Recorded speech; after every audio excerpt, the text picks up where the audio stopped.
Hello everybody, Vic here with another video, and today we're talking all things Friday 13th, what ifs, hot takes, theories, answering questions, discussing the franchise as a whole, because look, we had Friday 13th last month, we have Friday 13th coming up this month. It's that time of the year to break out your DVDs, your Blu-rays, your streaming channels. They're not on Pluto anymore, so find a different way to watch them, of course, streaming-wise, but time to watch all the movies, give your thoughts. We did the entire How to Fix the Friday 13th series. Today I'm giving a one-stop shop for all the Friday 13th theories, pretty much my entire thoughts on the entire franchise as a whole, everything I could think of to get in this video. So get some popcorn, some orange soda. In the comments, let me know your thoughts and theories on the franchise as a whole, or give thoughts on my thoughts and theories. And of course, if you like the video, hit the thumbs up, hit the like button, subscribe if you have not. Of course, we are back now on video. Should be smooth sailing going forward. Planning on covering the entire Nightmare on Elm Street franchise in detail, more than the franchise has ever been covered before historically. So look for that in the coming weeks. All right, let's talk Friday 13th. Of course, this is the brainchild of Sean Cunningham, who was making, I guess, porn-type films, mostly through the 60s and 70s, wanted to be more making kids films, but didn't really work out for him, so was trying to figure out a way to make some money, and the opportunity came in the form of Halloween. John Carpenter's Halloween being a big box office bonanza, inspiring Sean Cunningham to call Victor Saliva, or whatever his face is, not Victor Saliva, Victor Miller, and say, hey, let's rip off Halloween. Let's take advantage of this slasher craze. And of course, 1980 Friday 13th comes to theaters and does take advantage of the Halloween slasher craze and arguably inspires a whole host of slashers itself. You had the entire 80s being slasher central. So many bad slasher films in the 80s. A lot of good ones too, but a lot of bad ones as well. Kind of a direct rip-off result of Friday 13th being so successful. But of course, that all stems back to Halloween as sort of the godfather, big father of the umbrella of the whole thing there. So, okay, the original Friday 13th, what's going on in this movie? Of course, the big thing is you have Betsy Palmer playing Mrs. Voorhees, out for revenge to kill all the camp counselors and kill everybody at Crystal Lake. Anybody who tries to reopen Crystal Lake, she wants revenge on everybody because they let her baby boy Jason drown. Now, the sequels will come in and, of course, throw the cannon all over the place. We're going to throw the cannon against the wall like paint and see what sticks. We have theories about, did Jason drown? Did he not drown? But before we do that, let's just talk about the movie itself. The original Friday 13th is a solid slasher film. I know often I come down pretty hard on it. Often I sound negative about the original Friday 13th, and that's for a very good reason. I do think it's overrated. I think that it has the sort of... It's taking advantage of the idea that the original has to be some kind of classic, and that the original has to stand above the sequels. We're so trained in the horror genre just to see the original in the franchise as some kind of holy grail. And that applies for 80% of horror franchises, but it doesn't apply here. There's countless sequels in this franchise that are better than the original Friday 13th. So I do think it has that halo effect of being the original. That's why, although I don't think it's a bad movie, I don't want to diss the movie, I want to say, hey, let's bring it back down to earth. Let's analyze or review it straightforward as a slasher. The movie doesn't look good, in my opinion. It looks terrible. It looks extremely low budget. I understand they weren't really working with much, though. There's nothing shot on studio here. It's all at location, so I do respect that. The characters, not much here to write home about. I think that, personally, for me, I've said it. Maybe this is hot take number one. I think Alice from Friday 13th Part 1 and about 7 minutes of Part 2 is one of the most overrated final girls in all of horror history. I don't find anything appealing about her. I don't find her to be likable. We don't get to know her that much. She's actually not that many scenes. There's not that much character development for her. And survival instincts, I mean, she makes some dumb decisions at the end, of course. She does have that epic battle with Mrs. Voorhees. Chops off her head. Good job, Alice, there. But then in Part 2, coming back to the scene of the crime to, doing that stupid thing in horror films where you're like, hey, I got to face my trauma by going back to the location where the trauma happened. That never works out for anybody in horror films. She comes back to Crystal Lake sometime months later, only to have Jason follow her from Crystal Lake. And then, of course, she gets an ice pick in the back of the head or the side of the head. I don't care for Allison that much. In fact, maybe another hot take. I've said it before, I'll say it again. I think Annie should have been the final girl. Of course, we only see Annie for about 5 minutes, but in those 5 minutes, to me, she's more likable than the entire hour and a half that we see Alice. So I would go back retroactively if I could change the movie. I'd actually have Annie survive I know she made a dumb mistake hitchhiking to Crystal Lake. Of course, Mrs. Voorhees or whoever's going to pick her up, kill her in the woods, all that stuff. It's supposed to be a shot kill. They're channeling Psycho here. Sean Connery wanted to be like, okay, the Psycho thing where you introduce the main character and then kill her off unexpectedly, surprising the audience. I get that. Subverting expectations, all that. But Annie is so likable in these first few minutes of the movie. I just wanted her to survive. I wanted her to get to the camp, cook for those kids if she could, take out Mrs. Voorhees. There's a strong character there, so that's kind of my hot take. I would like Annie to have been the final character over Alice, who I find to be incredibly overrated. Okay, let's talk about Mrs. Voorhees. Betsy Palmer does a fantastic job, so this is not a knock on her. But Sean Cunningham, the writer, Betsy Palmer told him during the film of the movie, hey, can I be in some earlier scene because we're kind of cheating the audience here. We're not showing me early in the film, so when I show up, it's completely out of nowhere. And that's true for a whodunit film. As an audience member watching the movie, you want to be able to put together the clues, at least on a rewatch. You want to be able to look in the background and be like, oh, yeah, there's Miss Voorhees in the back of the diner. There she is, yeah. Oh, I see her in the background there. Or, one scene introducing the character just so you can actually, for a whodunit, put together some clues and try to guess who the killer is. In this movie, you can't guess who the killer is. They're using Steve Christie as a sort of red herring. But Miss Voorhees shows up for the first time at the end of the movie, and that's just bad storytelling. That's bad writing. That's on rewatches. It's infuriating because you could have easily just put her in the back of the diner. She could have been hanging out with Crazy Ralph, having a latte, and then, whatever. Just have her in the diner, and that solves that problem. At least you can, on the rewatch, be like, hey, there's Miss Voorhees in the background. So it makes it a terrible whodunit, not showing Miss Voorhees earlier in the movie. All right, now let's get to actually... the great thing about Friday the 13th, the original, is that it has the single best jump scare in the entire franchise. When Alice is in the boat at the end, you got that beautiful shot, beautiful slow-moving close-up on Alice in the boat.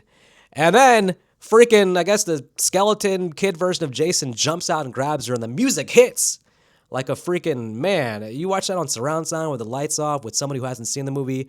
That is a crazy jump scare, that shrieking sound when Jason pops out the water. That's the best part of the film, is that jump scare.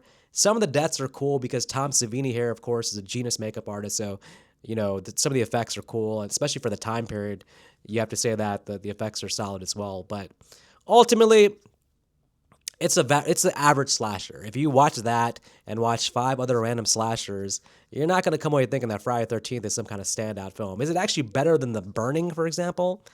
No, I think The Burning's probably better, to be honest. And it's also a campfire, camping type slasher film. I'd probably take The Burning over the slasher, to be honest. So still has to get respect because it is the OG and inspired the future franchise that we love. Now, okay, let's talk about Jason for a second. In part 2, we're going to talk about Jason, but let's talk about the franchise as a whole. What do we love about the Friday the 13th franchise? I've been thinking about this because in comparing Halloween to the Elm Street franchise, to Friday the 13th, what stands out about the Friday the 13th franchise?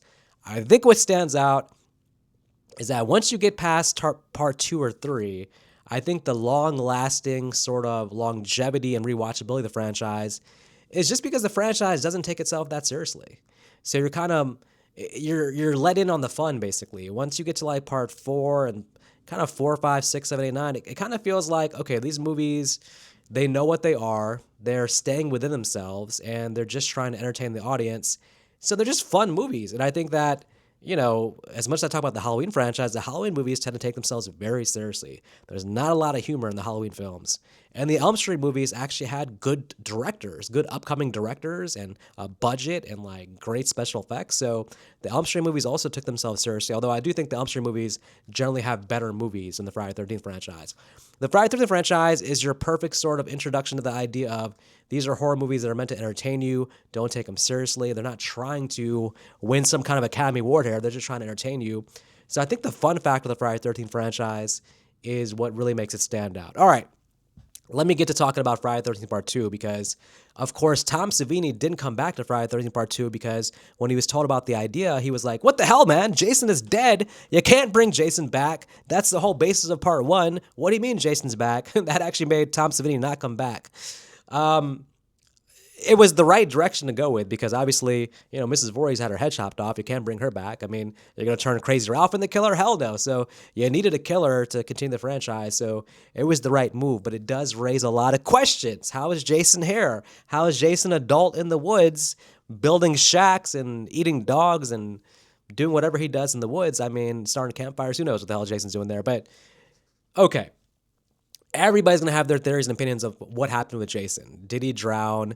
Did he survive? I mean, in part two, Ginny's basically giving the idea, floating into the audience, the idea that, hey, maybe he didn't drown. Maybe he washed up to the other side of the lake and raised himself in the woods and has been there the entire time. And that's fine. If we want to start with that as an idea, the issue with that, of course, is just that, okay, Mrs. Voorhees, she's been planning and plotting and doing all the stuff in the woods, planning to kill all the camp counselors.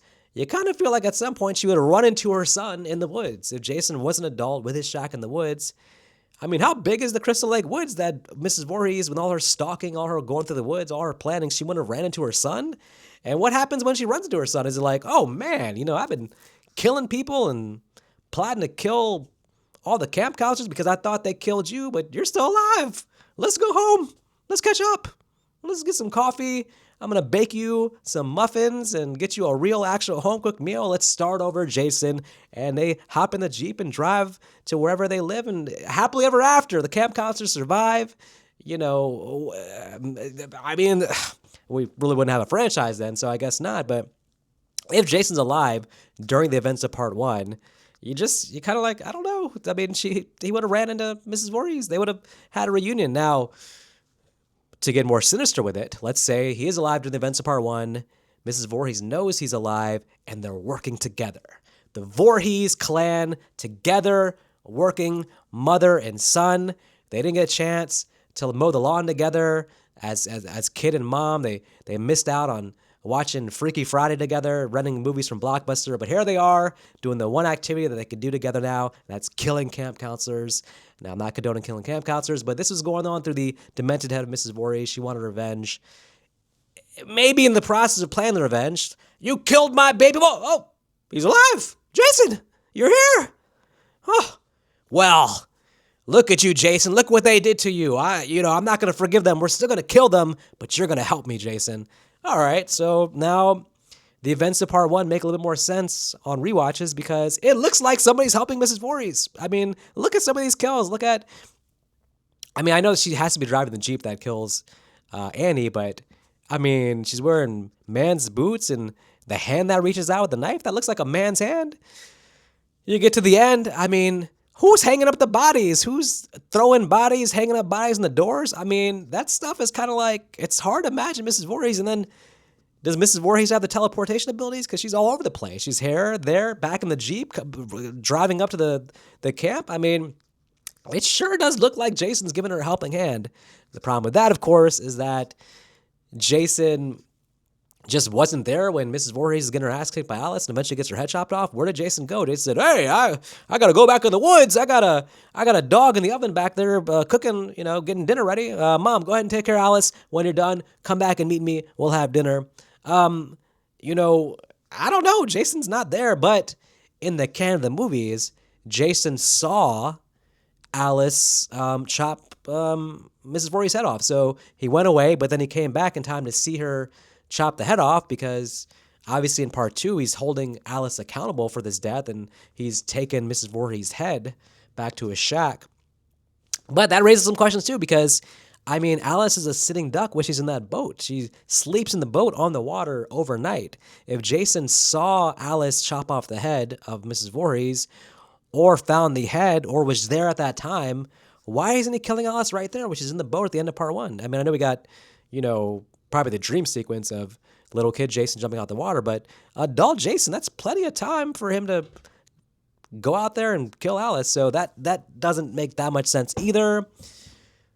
I know in the comments I'm going to get the theories from certain fans who have really deep theories, very interesting theories about this that I've talked about with them.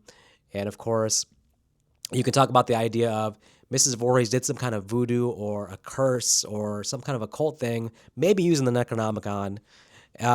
Which I roll my eyes when I say it because it's just, the Necronomicon being here back in 1980, 81. I guess it fits with the Evil Dead timeline a little bit, but she did some kind of thing where she tried to bring Jason back to life, and then maybe she didn't know that it actually worked.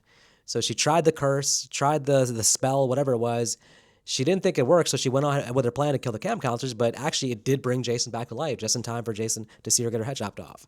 So there's that. That's a pretty good theory.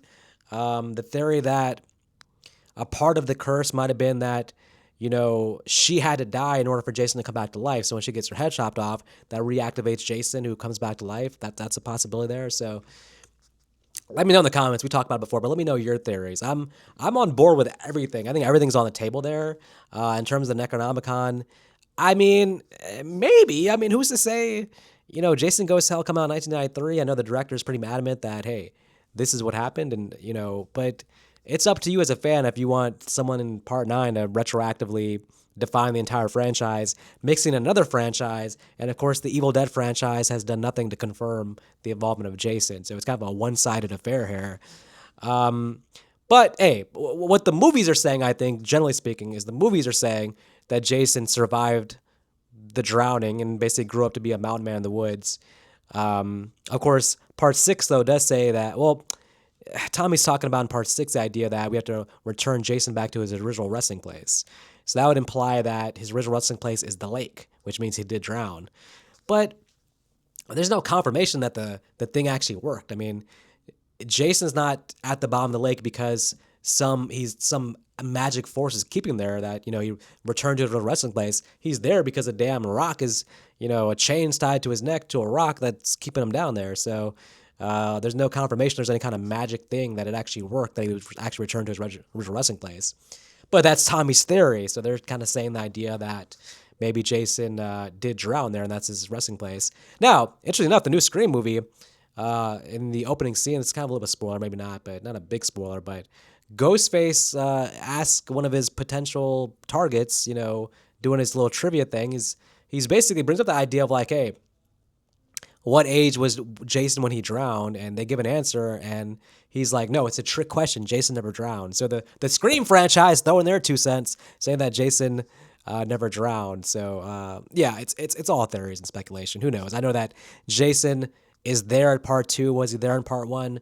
Who knows? But Sackhead Jason, do we like Sackhead Jason in Part 2?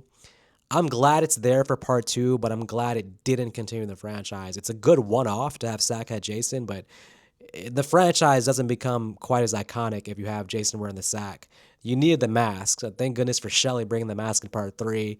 I've seen fans talk about the idea of more sackhead Jason. Maybe you have one movie where Jason doesn't have the mask and puts his sack back on because he's probably comfortable with the sack, but I don't think Jason cared about the sack. I think once he found the mask, he just thought it was cool and just sticks with the mask going forward. So, okay, what else do we have from Part 2? How did Jason find Alice? Well, in the novelization, it said that, as I talked about earlier, Alice came back to Crystal Lake some months later to revisit the scene where all her friends were killed for some unknown reason. She thought that would be helpful for her mental health. But unfortunately, Jason, probably carrying some logs of wood, getting ready to take a swim, just happens to see Alice and says, hey, the woman who killed my mom, she came back? What an idiot. And then Jason just follows her from Crystal Lake back to whatever townhouse she's staying at and kills her there. It's unlike Jason. That's not really a Jason thing to do. Jason doesn't travel outside of Crystal Lake. But if he literally was like, hey, this is the woman who killed my mom, then he's going to go outside himself to do the revenge here. So I understand that. I get it completely. So it makes sense to me in that context. Okay. Did Paul die at the end of Part 2? I don't know. I mean, the writer said his intention is that Paul is dead. The writer said that. The writer of the movie said that's his intention. The way it's filmed, it's left completely open to the audience. I'm going to go with the writer's intention then and say Paul is dead. Where the hell is he at the end? I don't know. I don't know why they try to leave some kind of vague, mysterious thing of, where's Paul? I mean, Jenny's not coming back in Part 3, so it's like, why even? These characters will never be seen again, so I just leave it as a mystery. Close the damn loop. Let us know at the end. Either show us Paul's dead body or show him in the ambulance there, but I would say he's dead. As well as Muffins the dog is a dead dog as well. No matter what Nick Arcana says, Muffins the dog is a goner, is finished. No Muffins the dog. No, gone. Okay. Let's move on from Friday the 13th Part 2. I think I covered everything in Part 2 that I wanted to cover. Actually, a couple things with Part 2. Yes, Part 2 is better than Part 1 in my opinion. That's the first example of a sequel being better than the original. And there's going to be more sequels I think are better, but it's just a better made film, better characters, better final girl. If you had Tom Savini come back for part two and kind of soup up some of these kills, part two probably is the best in the franchise, to be honest. If you can soup up the kills, and if you make one writing tweak, which is you kill the damn prankster, the boy who cried wolf, escaping to a bar, never coming back in the movie. We gave this guy screen time. We established him as a prankster. You gotta have him run to Jason. You gotta have Jason take out the prankster. So that minor tweak and Tom Savini coming back in part two might be the best in the franchise, in my opinion. All right, let's move on to part three. Friday 13th 3D. This coming week, March 13th, they're showing Friday 13th Part 3D or Part 3 in 3D at a local theater, so I'm gonna go check that out. But my first time actually watching it in 3D, so I wonder if I'll have a new appreciation for this movie after actually seeing it in 3D. Because watching it at home with the 3D in there, but not seeing it in 3D, it makes for kind of a terrible, hokey experience. I mean, you have to explain to people when you're watching with them, hey, there's going to be some dumb shit in here because this is supposed to be in 3D, but it's jarring how bad the effects are in this film. That said, I have a soft spot for part three because I watched as a kid on VHS. I watched it on VHS many times, kept rewatching it, spliced it together with part four as one long 3-hour film, the Friday 13th saga, you could call it. So I do have a soft spot for part three. Minor tweaks to the movie I would do. I've talked about it many times before. It's not really a hot take. I think a lot of people are on board with this idea. I would make Vera and Shelley the final guy, final girl in the film. You see the setup of the film. It starts off with these characters coming to pick up Vera for her also going against her mom's wishes, who's her mom actually was extremely correct in this assessment that you shouldn't go to Crystal Lake, but her mom wasn't thinking that some damn killer was going to kill them. But going against her mom's wishes to go with her group of friends on a blind date scenario. This is perfect final girl material. This is a perfect final girl setup. And the way they set up that way, it's kind of like, well, from that first scene, I kind of think Vera's the final girl. And then the first half of the film gives a lot of screen time, more screen time to Vera and Shelley than it does to Chris and her stupid, unlikable boyfriend, Rick. So the first half of the film, you have dueling main characters, dueling main storylines. By halfway through, you care just as much, if not more, about the Vera and Shelley development. What's going to happen with their relationship? Will they, won't they? You care more about that than you care about, Rick and Chris. Mainly now, Rick and Chris are, unfortunately, they're brought down like an anchor by how terrible Rick is. Rick is an unlikable character. Get him off my screen, I say every time I watch the film. I just don't like that character, and that kind of brings down Chris's scenes because she has to share those scenes with an unlikable character like Rick.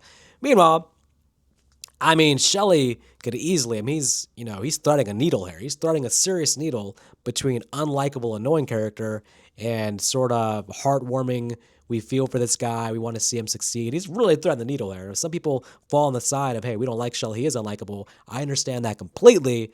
I fell on the side of, man, this guy's playing too many damn pranks. It's probably going to come back to haunt him.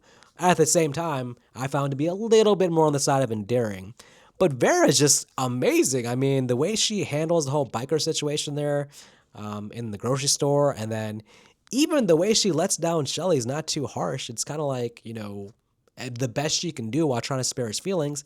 But at the end, when she's looking at the picture of Shelley and his mom in the wallet, you can tell she has some sort of like, hey, maybe this is not a bad guy. I don't think she ever was entertaining the idea of getting together with him as a couple, but I thought she maybe was like, okay, maybe this guy can be a friend. Maybe we can talk about this. Who knows what the future held? But the movie made such a silly mistake of them being the first people to die, basically. As soon as Jason starts killing our main teens, he kills Vera first, and he's already killed Shelley and taken the mask. I guess that was a way for him to get the mask, so that makes sense a little bit. But man, you have all these other side stock characters, Debbie and her boyfriend and the Cheech and Chung ripoff stoner people. Why are they surviving past Vera and Shelley? That was sort of our main storyline. Thrown to the wolves, thrown in the trash. Okay, I understand. Chris is still a good final girl, but I would have loved Vera and Shelley to have been spotlighted more and been the final girl, final guy. Justice for Vera, as I always say. Did Jason do anything sexual or attempt anything sexual with Chris in that whole flashback sequence? I don't think so. There's no precedent for Jason being a sexual predator or anything like that. Or it seems like what turns him on is the idea of just killing, or maybe he has a a cursed thought to the idea of maybe like, hey, like I urge inside, I have to kill everybody at Crystal Lake pretty much. But personality-wise, beyond that, I mean, there's nothing to suggest that Jason is like a sexual predator looking to rape people or anything like that. So, I mean, I don't think so, but that flashback doesn't make too much sense because the Jason I know would have probably killed Chris in that scene because you see him on her, grabbing her foot. Basically, they're in the woods by themselves. And then apparently she passes out and just wakes up in her bed. I mean, why did Jason not kill her? Like, if you want to believe that her father showed up and said, "Hey, what's going on, Chris?" I don't think that's gonna make Jason be like, "Oh my God, her father! Let me get the hell out of here! Let me run away!" I think Jason probably kills the father and then kills Chris. So I don't know what happened there. It's stretching reality that she survived that incident, but I don't think there's anything there to hint the idea of that it's like some kind of sexual thing at all. So, shout outs to the end scene of Friday the 13th Part 3 where Chris is in the boat. They're trying to redo that scene from the original where Alice is in the boat, but Jason, Richard Booker, his face showing up in the window, in the upstairs window, and that crazy look he gives, so creepy. I mean, it's not as scary as the jump scare of the original, but in terms of creepiness, this is the creepiest scene in the franchise. Is Jason staring through the window and then coming plowing through that door, looking so excited to see Chris in the boat. That's a crazy thing. Now, there's an alternate ending here where basically young Chris gets her head chopped off. And that might have been too strong for the audiences at that time. I mean, she's still a likable final girl. I don't know if the audience wanted to see her get her head chopped off, so I think it probably was the right move not to see that. But the fate of Chris is like, I mean, you think about, okay, her head gets chopped off. That's in one ending. But the other ending is her apparently going insane at the end. I mean, she's just talking to herself. It's really like an unforgiving ending for Chris. I mean, of all the final girls, typically the final girl showing the courage and bravery to take on Jason, take him out. Usually they're rewarded with some chance at a normal life, but Chris has really got the short of the stick here. Now, as a what-if scenario, I believe there was an idea for Part 3 to originally be like Ginny in a mental hospital or just in the hospital, and I guess Jason comes there, so that would have been interesting. Mainly because I think the audience would have loved to see Ginny come back. She's one of the final girls we'd have loved to see come back. So that would have been interesting to see, get away from the Crystal Lake location, change the formula up a little bit. But I don't know. Chris getting her head chopped off, that's a bad ending for her. But also the ending we have where apparently she just is completely off her rocker, that's not a good ending for her either. Okay. Let's move on now to, of course, final chapter. Does the character of Rob make sense? His little sister Sandra has been killed days prior in the events of Part 2. Hare's at most maybe weeks prior. Someone has to tell me this timeline of 2, 3, and 4 because I've read different things. At most couple weeks, but here is Rob in the woods avenging his sister with an article that has a picture of Jason, a damn Polaroid picture of Jason mugging at the camera. What brave photographer, in what context was that photo taken? Because I'm pretty sure Jason probably killed whoever took that picture. Now, I have read online one theory that may make sense, and that's the idea that this picture was taken by the hospital camera. Of course, Jason at the beginning of Part 4 is taken in the hospital, eventually wakes up, kills some people, and escapes. But in escaping, of course, Jason, none the wiser, doesn't know there's hospital cameras filming him, taking pictures, and that's how we got this picture in the newspaper. Maybe, I mean, hospital cameras... They did have a hospital camera in the Haddonfield Hospital in Halloween 2, which was, 1981? This is 1984, a small town. It's a pretty clear picture in the newspaper. I don't know. That doesn't look like hospital surveillance footage. It looks like an actual, someone like a photographer taking a picture. I don't know, but I think Rob probably should be avenging somebody from the events of Part 1. That would make more sense. I mean, I guess that would be like 5-6 years later, but already there in the woods. I mean, you would think at this point he's still dealing with Sandra's funeral arrangements and just the grieving process, and still in the woods a couple of days later hunting Jason. I don't know. But I'm glad he's here because without that, we wouldn't have got the classic killing. Hey, he's killing me, trash, run. It's still one of the most comical moments in the franchise. I know they were going for a social commentary type thing there, but it's actually just quite hilarious. I laugh all the time when I see that. Feel bad for Rob, but I laugh my ass off anytime that scene comes on. Okay. Sarah, the character Sarah should have survived. Sarah was the likable character from the teen group, separate from our story. We have on this side we have Rob, Trish, and Tommy Jarvis and the mom. We have that going on this side, and the B story is the group of teens. Jason clears out the entire house of teens, kills all of them. Crispin Glover, you must be punished for your dancing, so you get a damn machete to the face. Ted, of course, which I just actually watched in the movie The Last American Virgin. Felt super bad for him in that movie, and then watching him here in this movie was kind of a trip, but he had to die. But Sarah, who was likable throughout the film, you could say she made the cardinal mistake of actually having sex in the film. But I don't know. I mean, was that literally why she died? Because the way she died was kind of stupid. She runs up to a door and a axe flies to the door and gets her right in the chest. I mean, that's pretty how did Jason even know she came to the door, and how did he know exactly where to aim, and how did he know that the axe is going to perfectly come to the door and stab her? I don't know. There's a lot of things there, but I would have had Sarah hide in the closet and show up at the end. Nothing to do with the ending, just she hides in the closet. Jason moves on, and she's a survivor at the end because she seemed like a likable character. And this movie could have used one more survivor. If you were going to kill off Rob, there's room for Sarah to survive. There's an alternate ending of part 4.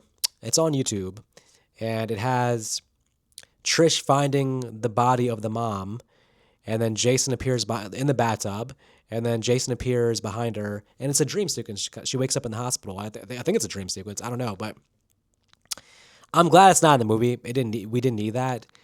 But the movie could use some confirmation of the mom's fate. The mom, she looks at the camera. You can see someone's about to attack her, but then we never see the body. And for just emotional impact, Tommy or Trish finding the mom's body would have hit hard, emotionally speaking. Those are the kind of moments that can really take a film to the next level, is that these aren't senseless characters dying. This was someone's mother. This was, somebody that people cared about, and them finding the body, I think it raises the stakes a little bit. So I'd like to see Trisha's mom's body in part 4. That'd be nice.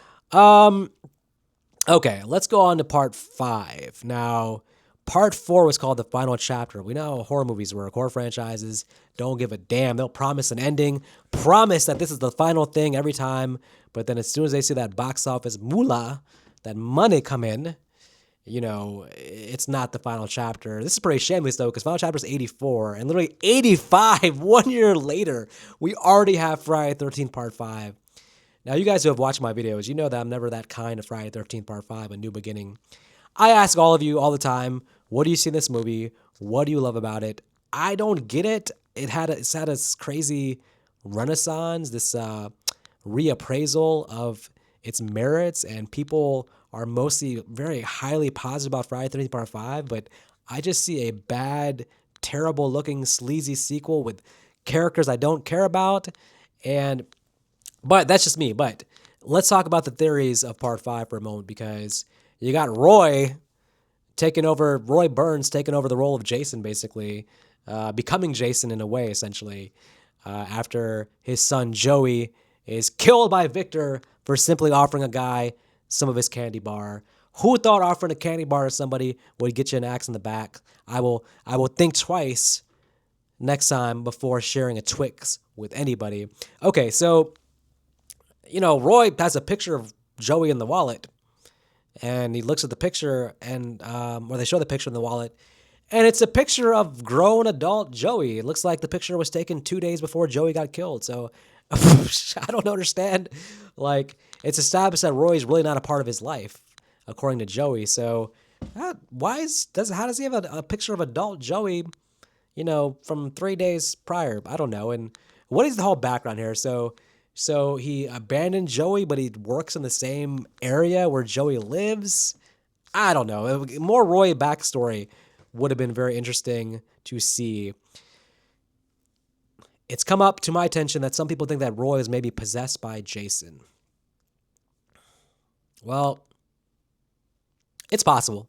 It's possible. I mean, when Roy's mimicking Jason, is he doing it as a way to cover his tracks from a legal standpoint? Like, hey, being a copycat killer, I'm doing this so the town blames Jason, so I'm off the hook.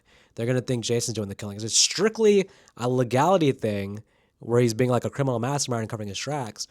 Or is he literally like gone like actual crazy and is like, I'm going to mimic everything Jason's movements. I'm going to, put the mask on, become Jason. Is there something more mental with that?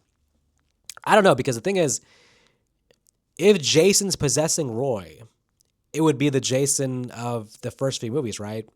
Roy does his own thing, though. I mean, the whole walking slow, moving slowly, moving at their own pace, that's a Roy thing that then became zombie Jason, but it starts with Roy. I mean, if Roy was possessed by Jason, I would think it's like Final Chapter Jason, where he's running after people, running up and down, making noises. This interpretation that Roy's doing of Jason's a whole new interpretation of Jason. So I don't quite believe that Jason somehow is possessing Roy, because I would think he would act like just Final Chapter Part 3 Jason at that point. Of course, going by Jason Goes to Hell, maybe Roy stumbled upon Jason's body and ate his heart, and now he's become Jason, but then we would see more body popping after this movie was over, so that doesn't make sense either. Is Friday the 13th Part 5 even canon? I mean, I asked the director of Part 6, like, is this movie canon? Does his Part 6 pick up after Part 5, or does it pick up after Part 4? And his thoughts were pretty much, it is what you want it to be. Like, he wrote Part 6 in a way where if you want Part 5 to be attached to that, you can, but you can also say, hey, this is just a continuation of Part 4. So whatever floats your boat in that regard. Let's talk about going back to the early theories of Jason. What happened? Did he drown? There is also that theory, I forgot to mention, the idea that maybe Crystal Lake itself is cursed. The lake is cursed. So, like, that explains a lot. If the lake is cursed, that explains a lot. Then Jason drowning, not drowning, whatever, him coming back, it's all because that damn lake is cursed. There's something mystic about the lake that's causing all this. In that context, hey, maybe Roy, before the events of Part 5, took a swim in Crystal Lake, the damn cursed mystic lake, and that infused him with the powers of Jason. Because one thing with Roy is he does seem to have a little bit higher pain threshold, higher strength level. He comes crashing through the damn door like prime Arnold Schwarzenegger at one point in Part 5. So he does have some superhuman type abilities, it seems. So let's say Roy decided to go skinny dipping in Crystal Lake one night to take the stress off from losing his son that he didn't know, and now that lake has cursed Roy, and that's what we get in Part 5. Maybe I'm going with that theory. The lake being cursed explains a lot for the entire franchise. It kind of covers the basis for the entire franchise if you just say the lake itself is screwed. Okay. Should Tommy Jarvis have become the killer in the franchise? No, absolutely not. On the other hand, when I talk about the Halloween franchise, I'm okay with the idea of Jamie Lloyd becoming the killer after the events of Part 4, because that's a natural progression of that story. That's a full circle thing where, Michael is her uncle and the transference evil from her to the niece. That makes sense to me. Tommy Jarvis becoming the killer, there's no real big connection with him and Jason. There's no familial connection with him and Jason, so it would just be random. And nah, I think they made the right move by not having Tommy Jarvis become Jason. It does seem silly that they flowed the idea both at the end of Part 4 and Part 5. I mean, 2 back-to-back movies, you float the idea that Tommy's becoming Jason. I'm glad Part 6 doesn't end with Megan and Tommy hugging, and then you close up on Tommy again with the crazy eyes, hinting that maybe in Part 7 he'll become Jason. I'm glad they didn't do that. Part 5, what else can I say about that? I mean, it's a porn director making a porn. No, it's not. I'm not gonna say that, but I didn't like the introduction of characters only for them to be killed 1 minute later. These are mostly faceless characters. Some of the deaths doesn't make sense to me. I don't understand the motivation of Roy in terms of who he's holding accountable for killing his son, because the person who killed his son, Victor, has no comeuppance in this movie. There's no killing Victor. It's a bad writing error to not show Victor's dead body.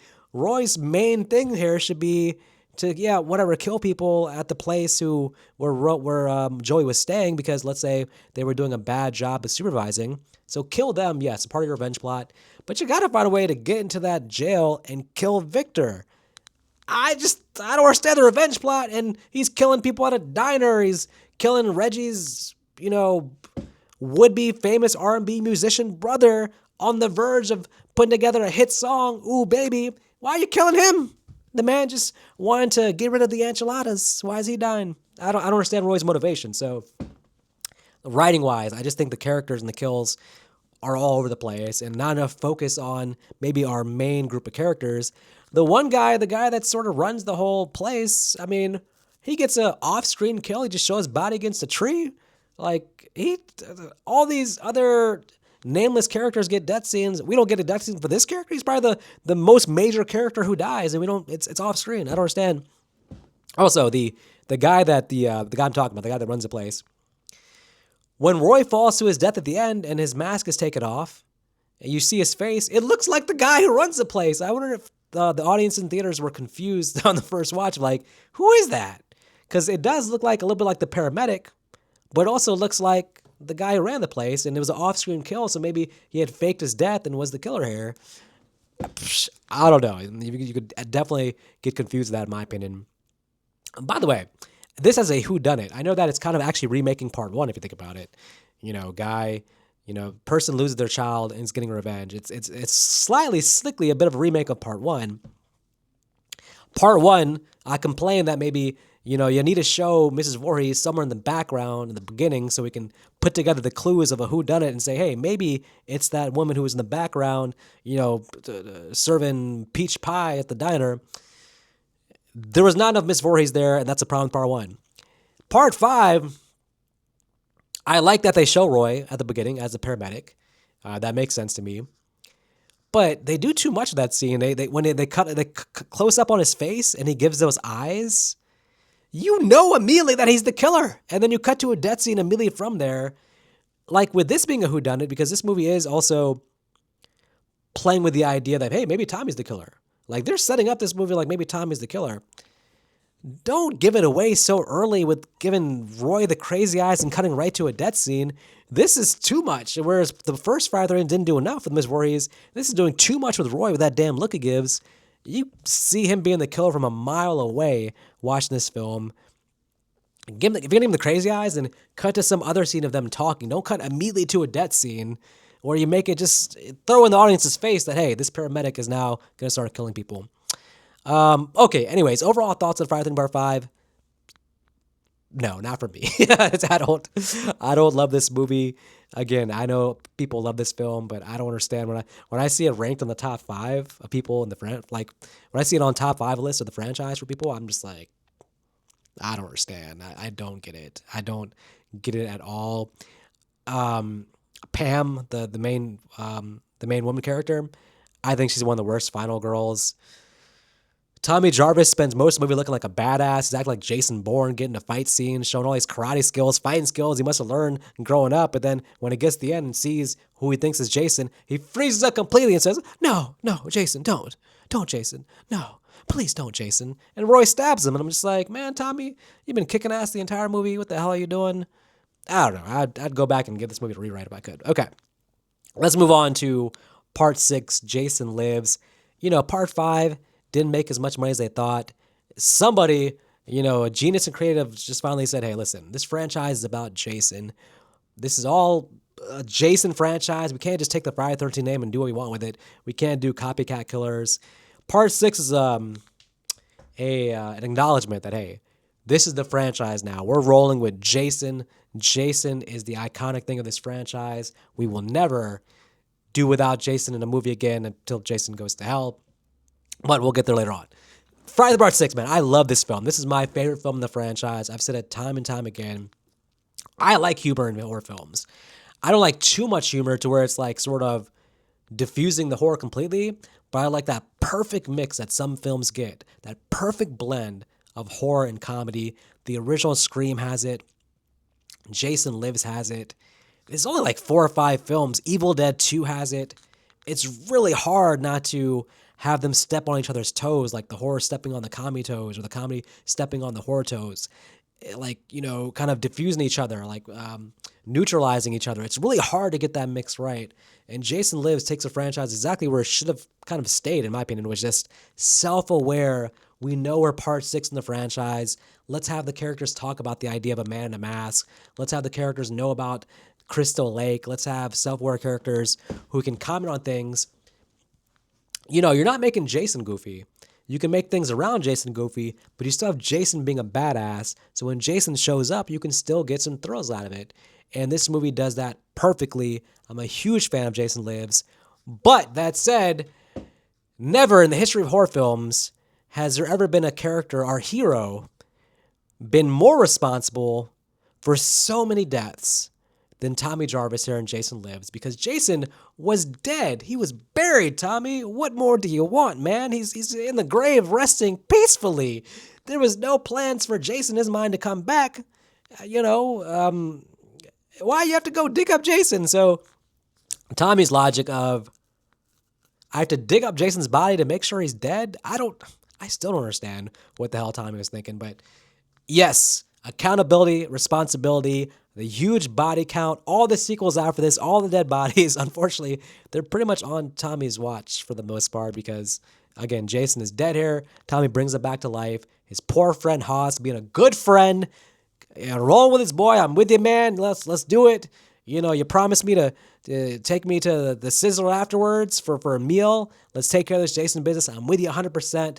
What happens? Gets his damn heart punched through his chest for being a good friend. Being a good friend does not pay off well in horror films.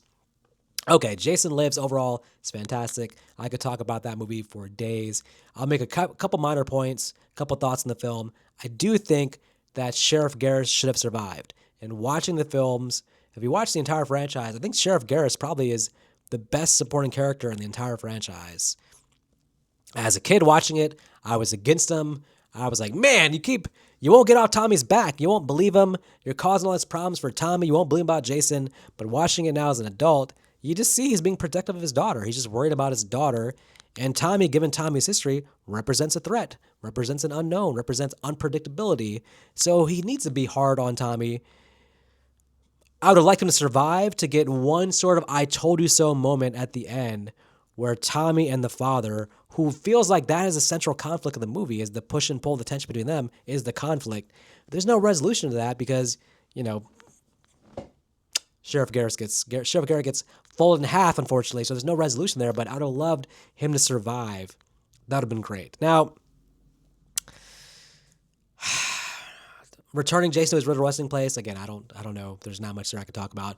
I will talk about the original ending, kind of a what-if scenario. If the original ending would actually had Jason's father, Eli, show up to Jason's grave, that would have been cool. It would have been very cool to see Jason's father, Eli, and then that would have left room for future sequels if they want to dive more into the mythology of Jason's father, which is obviously an unexplored topic in the franchise. But there's not too many theories I have about Part 6. It is not too many what-ifs I have. I think it came about at the perfect time. I think it was the direction the franchise needed to go. And I think that, unfortunately, it didn't make a lot of money because of Part 5. Part 5 had left that stench in people's mouths and their tastes were all kind of like, we might be done with Jason after Part 5. So sometimes a bad sequel can corrupt the next sequel in terms of box office. Even the next sequel does a good job. So Part 6 was the lowest grossing film in the franchise up to that point, making less than Part 5. But I think it's because there was a bad buzz after Part 5. Part 7, A New Blood.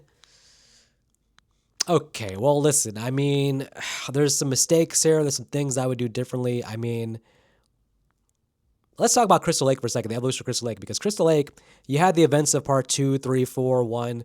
Crystal Lake should be known to everybody within a certain mile radius should be looking at Crystal Lake as, what the hell? Like, this place is haunted as hell. It should be known as a haunted place with all these murders and all this terrible history. Even without the internet, people should just damn well know not to go to Crystal Lake. So the idea of teens coming back to Crystal Lake over and over again, it starts to stretch, the believability. And, Part 6 makes a smart move of changing the name. It went from Crystal Lake to Forest Green, and that's realistic. The idea is, hey, Of course, this town, this lake would want to change its name. If it ever is going to have any kind of business, people coming back, they're going to have to move on and get rid of the stigma of the Crystal Lake name. Part 7, I don't know if it's just bad writing or what, but why is the name changed back to Crystal Lake? Like, I don't understand that at all. And on top of that, like, first of all, who would make a decision to change it back to a name that's synonymous with murder sprees and teens dying? How's that going to attract people to want to come to your stupid camp? But then also, like, in part 7, you have a new group of teens just showing up. Yeah, of course we're coming here to Camp Crystal Lake. They would damn well know the history. I just don't think that would be a fun, hey, what do you want to do this weekend? Let's go to Crystal Lake. Yeah, Jason, they never found his body, but he's probably dead. Let's go there. And they get killed. I mean, that's just, by that time, I mean, you're 7 movies in. I think that after part 6, you almost have to change the location. Just story-wise, it doesn't make sense to me that anybody's still coming to Crystal Lake, a group of teens.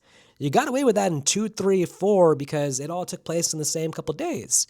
Part 5 was its own thing, and then obviously part 6, they changed the name to Forest Green, so that makes sense. Part 7, it's called Crystal Lake. It's years later. I don't think there's any justification for people unknowingly not knowing about Jason or not caring about Jason to come to Crystal Lake and get killed. So I think that's one of the reasons maybe why it makes sense to me that starting with part 8, you started getting away from Crystal Lake. It's like, how many times can you reasonably expect a group of teens to show up to this murder, the murder capital of the world is freaking Crystal Lake? So, okay, timeline-wise, the beginning of the movie shows Tina as a kid. She's going to kill her father, and you have that whole flashback thing, and that's perfectly fine. But there's one blunder here, which is the scene shows Jason in the water. And it just screws with the timeline because then you're saying, okay, that beginning her as a kid took place after part 6, and now we have a big time jump to her as a teen.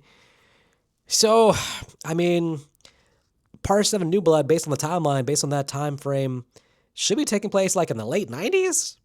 And nothing here about the fashion, technology, nothing here, the way they speak says anything other than 80s. This feels like the damn mid-80s.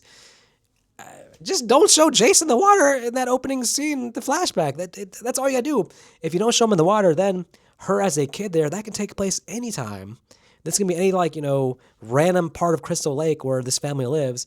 This could take place during the events of part 4, 5, 6. You don't need any kind of time jump. Just keep the timeline consistent. But listen, the writing was never a focus of these movies. Like a new director, a new writer would come on.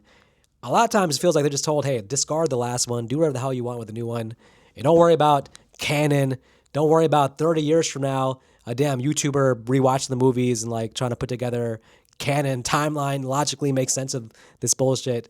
I understand that was the mindset back then, but man, it's kind of silly that this is basically this taking place in the late 90s, but then Jay Stakes in Manhattan is going to have a lot of evidence that it's still basically back in 1989. There's signs on the wall, things that suggest that part 8 is actually in the 80s. So I don't know, but part 7 was supposed to be originally Freddy vs. Jason. It was the first attempt at doing Freddy vs. Jason, but both sides really just wanted their guy to win, and also money-wise, how you decide, in terms you get the domestic thing, we get the international. There's so many moving parts there that the studios couldn't come together. So the next idea was Carrie versus Jason. Of course, you can't actually use Carrie himself or herself, so you have Tina versus Jason. And I've said before, I think this is probably one of the movies like Part 3, which as a kid, I think I loved, but I like less as an adult. I just don't like the characters here, and I don't care for Tina or her boyfriend Nick. I found them to be extremely bland characters. They're bland to me in the same way that sort of the Chris and Rick pairing were bland. A lot of nameless, faceless characters who are super cliched, super unlikable. Jason himself looks amazing. The makeup, when Jason pulls up out of the water at the beginning, you see the back of his body, his ribcage and bones. That's probably maybe the best initial appearance of Jason in the franchise. By the way, I guess one theory, one thing to talk about is why he doesn't kill Tina when he first comes out the water. He comes out the water and just walks away.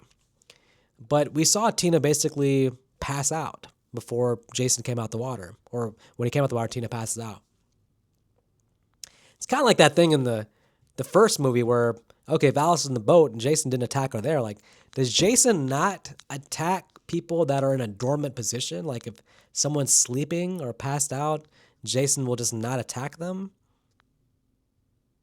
Well, he definitely attacked Gibbs in Freddy vs. Jason and she was sleeping. So that was an issue for Jason. So we can't really go with that theory, but I don't know. Someone said online, maybe this makes sense. Jason was either, when he came up, was actually facing the opposite side of the lake. So he walks in that direction away from Tina because he doesn't actually see her. So he pops up. He's actually facing the other side of the lake. Or he's actually not on the same area as Tina at all. She's actually on a different side of the lake, and her seeing him come out the water was just, of course, a mental image that came to her, which she shows throughout the movie. So that sort of makes sense. Tina's father at the end, one of the worst endings in the history of the franchise. Tina on the dock, needs some saving. Who's going to save her? Not Nick, but her father coming out of the water, completely not decomposed, completely intact in his human form. Looks like he has, they put some dirt on the top of his head. I mean, he's been underwater, I guess, for years. Tina having these powers, I mean, can she bring ghosts, turn people into ghosts, bring them back to life? How would his body still be in the water? They didn't recover his body when he first died back in the day. And then how did she explain this to the cops? And afterwards, she didn't come get the body again and didn't get Jason's body. That's one thread to think about, one theory or thing to think about in terms of parts 6, 7, 8, or is that from 6, 7, 8, Jason's body always stays in the water. Nobody's digging up Jason or going in the water to check on Jason. Okay, how did Tommy and Megan explain what happened in part 6 to the authorities? I'm guessing maybe Tommy went with the idea of hey, I'm going to tell them Jason did it, but I'm going to tell them Jason disappeared. Tommy's thought is, hey, he's in his original resting place. He's at the bottom of the water. If I tell them Jason's there, then they're going to dig him or they're going to get him out the water, and then Jason will be back on a killing spree again. So Tommy probably covered up and was like, hey, he killed our buddy and we saw him disappear in the woods. So go look at the woods. But even then, though, at some point, just they're remodeling, revamping the lake and adding houses and stuff. At some point, someone's going to go down there and clean the water or something, right? I mean, I don't know, but Jason's body's never taken out of the water, and that's a huge sort of weird random plot hole-ish with 6, 7, and 8. I understand why Tommy didn't, want Jason taken out the water, but why doesn't Tina and Nick have Jason taken out of the water at the end of part 7? I don't know. Who knows? But either way, her damn father should definitely not be at the bottom of the lake at the end of part 7. That's pretty unexplainable. Okay, one note I'll say about part 7, because I don't like Tina and Nick, I'd make one little writing difference here thing, and I would actually have I'd have Nick actually get killed. I'd have Tina and Melissa be the 2 final survivors. You can actually kill off Melissa, but leave it down to Melissa and Tina. They're at each other's throats the entire movie. They hate each other, so their dynamic, if forced to work together temporarily to take out Jason, would be amazing. Much more fun, much more interesting than what we got with just generic Tina and Nick versus Jason at the end. I'd have had Melissa, even though I love her death scene, thrown across the damn room behind the TV, axe in the head. It's a great death scene, but have that happen to Nick. He gets the axe in the head. He gets thrown across. And you got Melissa. I mean, how fun would it be if Melissa at the end, the authorities come and she's taking credit. Basically have her at the end pretty much sit in the corner and do nothing, have, Tina do all the work, but then have Melissa telling the authorities, yeah, we took out Jason together, and Tina just side-eyeing her like, what? You didn't do shit. Great stuff. But I mean, again, that's they were writing basically with the idea of a formula. There was a formula there they were sticking to. So they were writing based on a formula, so that comes out pretty obviously. But I would have loved them to change the formula here in part 7. All right, let's get to Jason takes a cruise. Jason on a boat. Jason takes Vancouver. Just whatever subtitle you prefer for Jason Takes Manhattan. Of course, famously, the original idea was a much bigger idea, but then slowly, as the director and writer realized, hey, they're not giving me the budget for this. He slowly had to whittle away the script, take away this. Like, no, we can't do, a fight on the fight at Madison Square Garden. No, we can't do a scene at Empire State Building. We can't do, Jason throwing someone off the top of the Statue of Liberty. Whatever, all this stuff he had planned got whittled away to. They shot in New York for 1 week. They had to make the streets of Vancouver look like the streets of New York, and they did that by dumping a lot of water and making this movie look oily as hell. The streets of New York look so damn watery and oily. And Jason himself is so damn oily and watery throughout the movie. I mean, I know he's going in and out the water, but eventually wouldn't he dry up a little bit? This man is just like squeaking water all over the place throughout this film. Look, I like Jason Takes Manhattan. To me, I like it more than Part 7. I like it more than Part 5. Jason Takes Manhattan is pure fun for me. I mean, I've long since gotten over the idea of that. Oh my goodness, false advertising. Jason's mostly on a boat here. I think the boat location is actually pretty fun as well. So I've gone past that. I know we're not getting on a boat, but it's just pure fun to me. Part 7 didn't have the sense of humor. It let go of the humor established in Part 6. It tried to go back to sort of generic, serious Jason film. And this late in the franchise, I mean, Part 7, Part 8, I think you got to have some humor here to make this work. Maybe you don't got to go balls to wall Freddy's Dead level humor, but you got to have something here. And Part 8, I think, reintroduces a little bit of self-awareness, a little bit of self-referential humor for Jason. Some fun stuff in this film. Jason getting on the boat, though, doesn't make a lot of sense. Jason is supposed to be the guardian of Crystal Lake. He's supposed to protect Crystal Lake. Any trespassers he sees at Crystal Lake, sets off a radar in his head and he goes and kills them. He's not someone that should be boarding a boat that's leaving Crystal Lake. That's kind of against his MO and doesn't make sense. Quick writing tweak with that. The movie should have began with Jason basically in a chase scene with somebody at Crystal Lake, and he chases the person onto the boat. Chase person on the boat. The person on the boat tells him about Jason. They don't believe the person. But Jason gets on the boat because he was chasing somebody, and then the boat's already taking off, so Jason stays on the boat. That would make more sense than Jason just hopping out the water and boarding the boat voluntarily by himself, making a conscious choice to do that.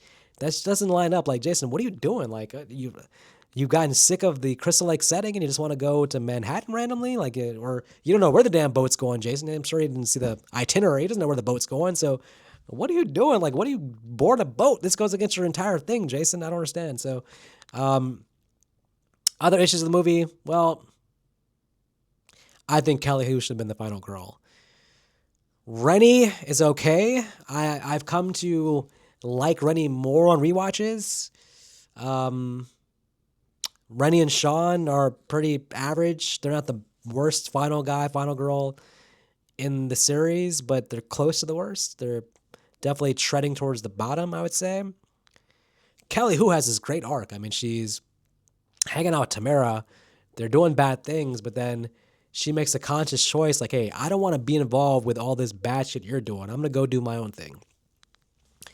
A conscious choice to separate from the evil and become good, rewarded with getting to choke the shit out and thrown on the ground fiercely on a dance floor by Jason. We need more justice for Eva, Kelly Hu's character. Would have been a nice change. Maybe not the final girl, but you could have had her make it to Manhattan.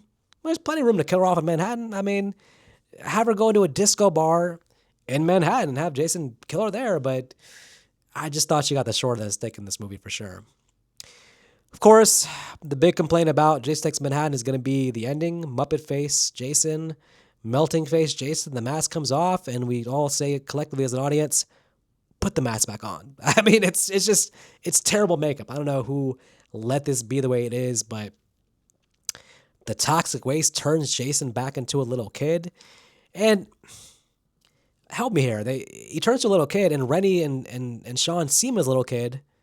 They see a little kid on the ground in the sewer, like half naked. They just leave the kid there? I mean, they get up on the surface and just like go about their life and take in the sights and sounds and do the touristy stuff of Manhattan. Like, you left a damn little kid lying there. I mean, I know maybe it's Jason, but at that point, he's a damn little kid. Like, help him. Tell somebody. Have the you're going to leave him there for the Ninja Turtles to come, like, save? I don't understand. I'm a fan of Jason X Manhattan. I like it a lot. I dig it. I'm on board with it. I have no problems with it for the most part. It's a fun rewatch. Turn your brain off. Now, of course, it didn't make money though.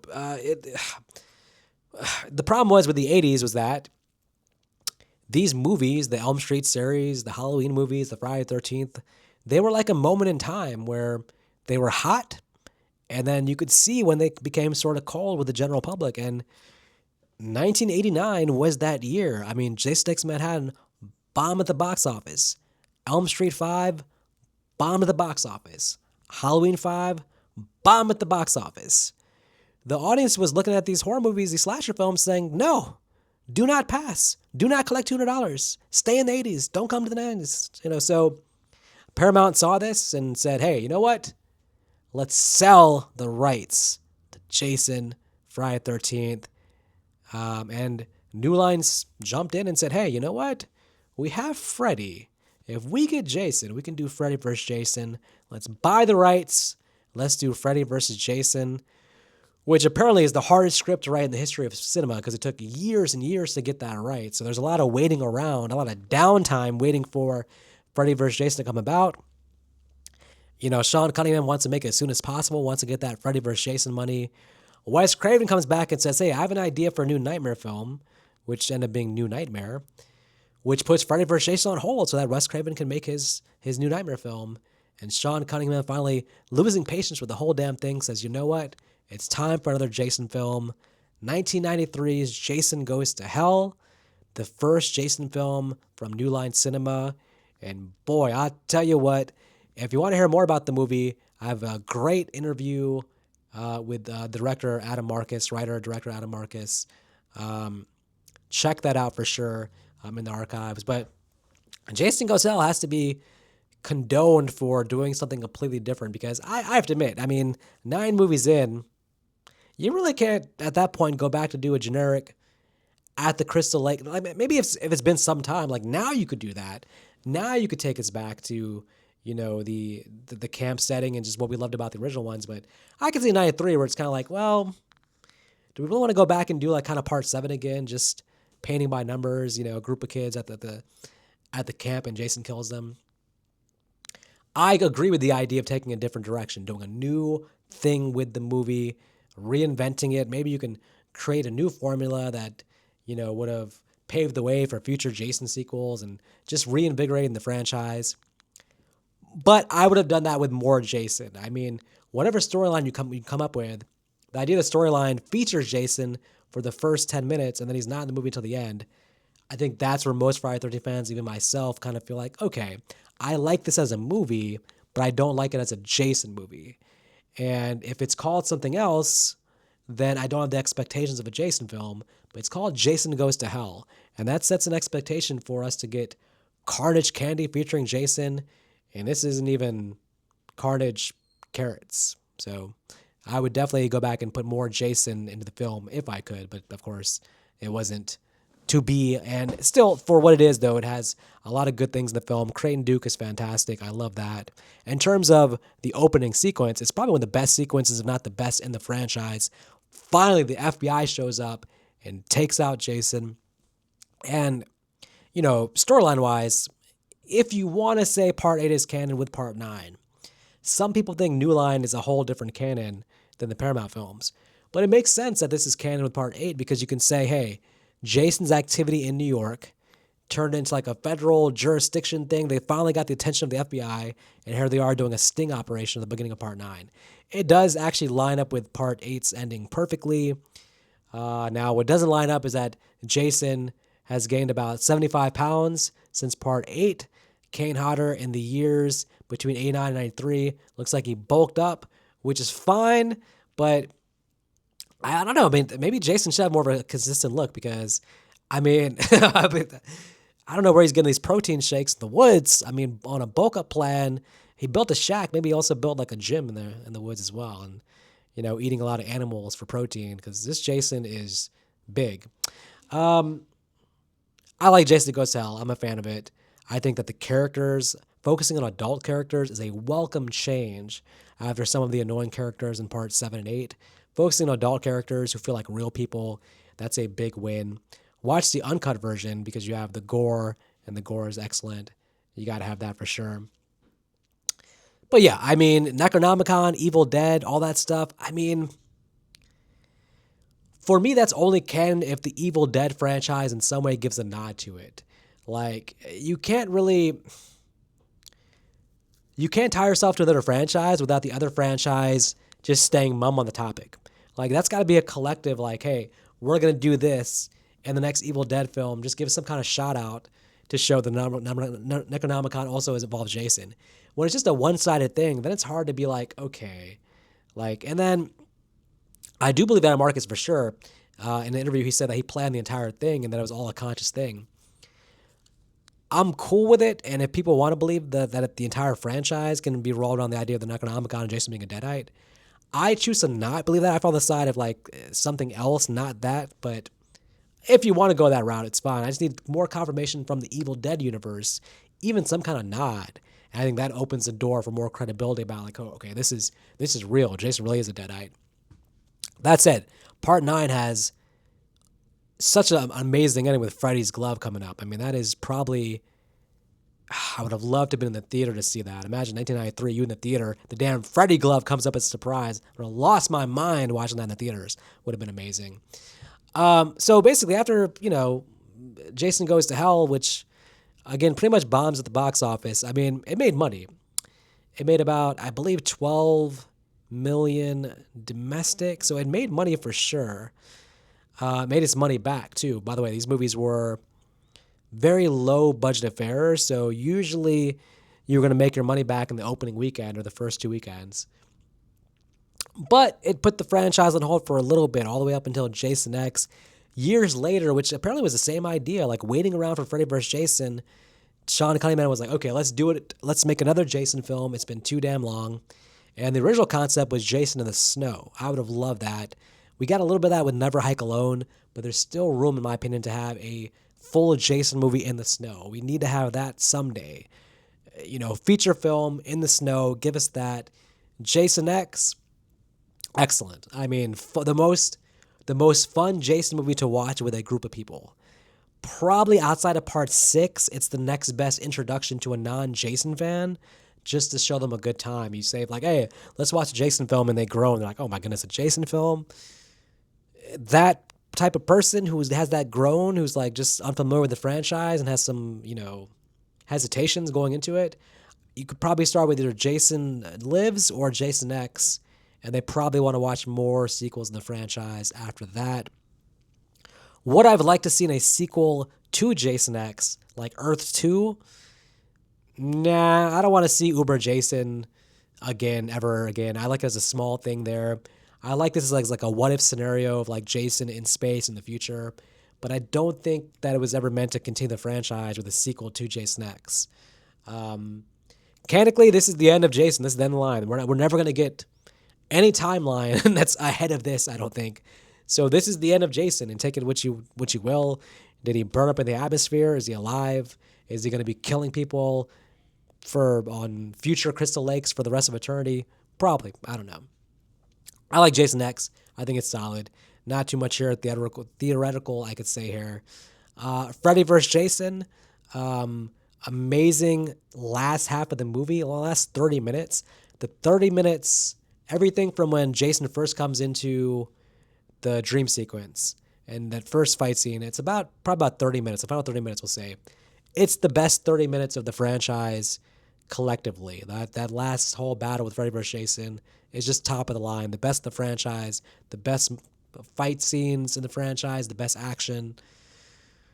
The damn Scooby-Doo kids, though, Monica Keena, Jason Ritter, my actual two worst final guy, final girl combination are those two characters.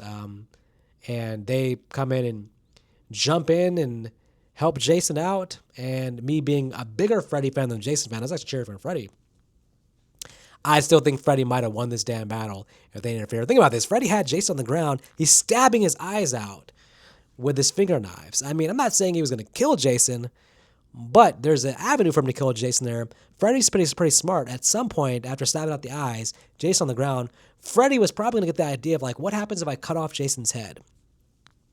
Say what you want about Jason's indestructibility, you can't stop him, blah, blah, blah. If you cut off Jason's head, there's no evidence that he's going to put the head back on. I know that Jason goes down on that, but Freddy's not going to be eating Jason's heart. So,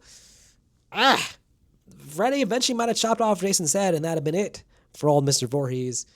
Fun film, terrible characters. The first half of the film, not great. But, you can't go wrong with Freddy vs. Jason. I don't know why Nick Arcana hates Freddy vs. Jason with such a passion, but he does. But I find it to be an overall good film. All right, let me think. Let me see. Is there anything else I want to talk about with this franchise? I mean, this may be the last video I ever make about Friday the 13th because I think I've just talked about everything you can possibly talk about in this franchise. So I'm trying to give a one-stop shop of basically all my theories from the past videos in one video if you ever want to revisit this. Oh, Jason Goes to Hell. Even though I love Creighton Duke, I would love that to have been Tommy Jarvis. It should be Tommy Jarvis's rightful place to actually have a hand in taking out Jason. So I think the rights probably didn't make it work, but that probably should have been Tom Matthews as Tommy Jarvis in Jason Goes to Hell. That would have also, I think, given more goodwill with the audience, the fans of the franchise. All right, let's do some quick hitters here. The best Jason in the franchise. I go CJ Graham, Jason Lives. For Kane Hodder fans, I think Kane Hodder deserves to be the most recognized Jason. Like, if you had Jason Voorhees in the dictionary, you had to show a picture, I think probably you show a Kane Hodder Jason. He played the role, 4 times, and he's always good. I mean, Kane Hodder's always a great Jason. But him being synonymous with it and doing it the most doesn't mean he did the best. In my opinion, the best portrayal of Jason is either CJ Graham as Jason in Part 6 or Ted White as Jason in Part 4. And my third favorite probably is Richard Booker as Jason in Part 3. Part 3 Jason, I mean, he's like calculating, mysterious. He's in the shadows. He acts a lot like Michael Myers in Part 3, to be honest. The way he hides around the barn, sneaks out to different places, the way he sort of stalks his prey throughout the movie before starting his kills. He's very Michael Myers-ish. So Richard Booker's Jason is very underrated as well. But ultimately, I'm going to go with CJ Graham, I think, is the best Jason in Part 6. The best version of zombie Jason for sure. Best song in the franchise. The scores are all pretty good, but song-wise, The Darkest Side of the Night, plays during the opening credits of Jason Takes Manhattan. That's so damn catchy. I still play that in the gym. I'll be on the treadmill. You got to get those final 3 minutes. You're out of breath. You want to jump off the treadmill. You turn off The Darkest Side of the Night. I get hyped up. Cruise to those last 3 minutes. It's got to be followed up by The Man Behind the Mask by Alice Cooper, playing during the end credits of Part 6. All these songs are, of course, on YouTube. Those songs are both amazing. Hype, hype, hype. Best final girl in the franchise. I go back and forth on this, but I generally fall under the Megan from Part 6 camp. I fall into that camp, with Trish from Part 4 being a close second. Yeah, I mean, that's it. I mean, for me, Chris, I know, is always in people's top 3 or 4. For me, I prefer Vera in that same film. If you're not the best final girl in your own film, I can't put you in my top list. Ginny would be number 3 for me. I think those 3, Ginny, Megan, and Trish, I think are heads above everybody else in the franchise as a final girl. Oh, the remake. So I know, of course, maybe I didn't discuss the remake enough. I like the remake. It's taking the best parts of 1, 2, 3, and 4 and trying to kind of do an amalgamation of all of them together, and I understand that.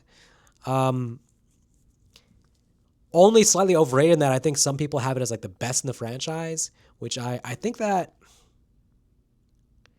if none of them are actually like really good movies in general, then I think for me, something about the it's the nostalgia. I think it's something about the look of the first 4 films, the 80s vibe, the summer camp 80s vibe that I don't get with the remake. It's impossible. It's 2009. I mean, there's nothing they can do to recreate that feeling of the 80s Jason films. So even though I'm on board the idea that maybe it's a better made film than the earlier films, I can't get on board with it the same way. The rewatchability, the nostalgia for me is not there. So I think, to be fair, if you were young and you saw the first one, so if you're like 12 years old and you see 2009, and then you go back and watch the earlier ones, I think objectively maybe you find the remake as the best in the series, because at that point you have no nostalgia attached to the earlier ones. Even then, forget that. I would still say Final Chapter and Jason Lives are still better. The remake, Jason, too much like Predator for me. Too woods me, too much bow and arrow Jason in the remake for me. But I think that made a lot of money at the box office, and I think I would have been happy. Derek Mears is a great Jason. I would have been happy if they just continued from that. Build upon that. That movie's 16 years ago. Like, how have we not, 17 years ago, how have we not gotten a new Jason film since 2009? Amazing. All right, maybe we should talk also about the best kill in the franchise. Crispin Glover's death in part 4 for some reason just makes me laugh. The machete to the face looks so well done. Tom Savini, great job on that. Followed by the most standout thing about Jason X is that freeze face death, freezing the girl's face, smashing against the table. That is that's become the runner-up for me in the franchise as the second best death. The future of the franchise. Let's talk a quick moment. We have the Crystal Lake TV series coming out later in the year. Am I excited? Not really. I mean, Friday the 13th, I don't think was ever meant to be something that was supposed to be more like complex or needing like a deeper exploration.